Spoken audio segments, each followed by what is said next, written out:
तो उस टाइम पर इतने समय तक उन्होंने तप किया था, इतने समय तक उन्होंने तप किया था।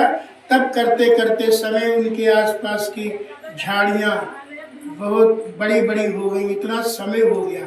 तब भगवान विष्णु पहुंचे और कहने लगे भक्तराज मांगो, भक्तराज मांगो, भक्तराज मांगो।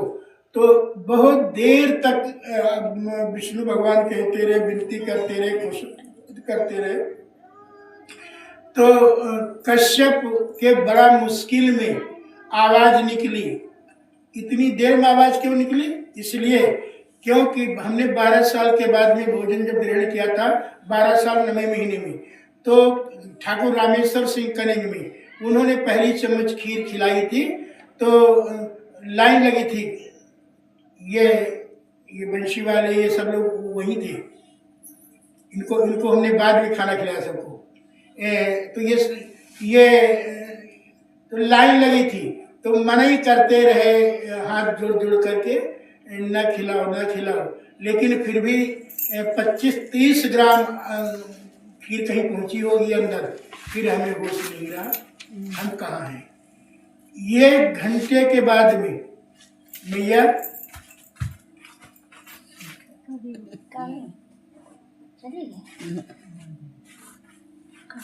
बैठो, धूप लगा लो पीछे,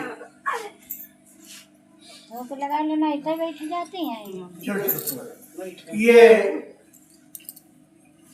इतने समय के बाद में जब, तो हमें नशा, इतना नशा हुआ इतने समय के बाद में। एक बार आप सुना होगा कभी, कहीं किसी साधु संत ने 12 साल के बाद में एक टिक्कर खा लिया था, बस वही उनका सत्य, राम नाम सत्य हो गया था। जितना नशा शराब में नहीं होता है, उतना नशा अन्न में होता है। अन्न हम लोग रोज खाते हैं 2-2, 3-3 बार, इसलिए महसूस नहीं कर पाते हैं। और जो 12 साल के बाद में 30 ग्राम लगभग खीर अंदर पहुंची होगी, तो हम 2 घंटे के बाद में हम कच्छ में कमरे में हम अपने आप को पाया, हमने होश नहीं रहा। इतना इस अन्न में ताकत होती है, अन्न में, लेकिन हम लोग रोज खाते हैं, इसलिए ऐसा सुनी।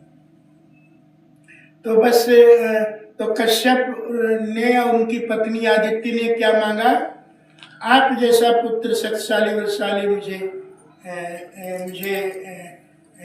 प्राप्त हो। भगवान विष्णु ने कहा एक वस्तु, ठीक है ऐसा ही होगा। फिर आगे बढ़े तो झाड़ी में घृषण क्रिया हो रही थी। घृषण क्रिया को आज कहते हैं सुमिरण, तब कहते थे घृषण क्रिया। श्वासा ऊपर जात है, श्वासा ऊपर नीचे आती जाती है, तो आवाज हो रही थी। तो भगवान विष्णु खड़े हो गए, तो देखा ध्यान करके कि देख ने अपना सारा घर बना लिया, आंखें चमक रही थी, मुख चमक रहा था। फिर बड़ी खुशामंद की भगवान ने, विष्णु ने, भक्तराज आंखी खोलो, मुख खोलो। तो बड़ी देर में कहीं मुख खुला होगा, आंखी खुली होंगी। फिर कहा कि भक्तराज मांग लो मांग लो मांग लो। बहुत समय तक ऐसा कहा भगवान ने। तब मनु शत्रुपा ने मांगा, आप जैसी कन्या शक्तिशाली बलशाली मुझे प्राप्त हो। वही कन्या को रावण ने पाप करके इतने पाप किए रावण ने, तो वो घड़ा पाप का भर गया था रावण का। जब ऋषि मुनियों का रक्त निकाला था, खून निकाला था, तब पाप का घड़ा भरा, तब मृत्यु जगी और जगने के बाद में रावण की ओर देखने लगी। तब शब्द से आवाज जाती रावण के लिए, ए रावण, तो इस पाप का घड़ा अभी अभी उठा और तू जनकपुरी में महाराज जनक के खेत में गाड़ करके आ, और रात रात में तू वापस आ। यदि तेरे पास कोई साधन नहीं है तो साधन मैं दूंगा। तो शब्द से आवाज आती है। कौन सा शब्द साधन दिया था? पुष्कर विमान दिया था रावण के लिए। पुष्कर विमान में वो पाप का घड़ा रख करके और जनकपुरी पहुंचाया था।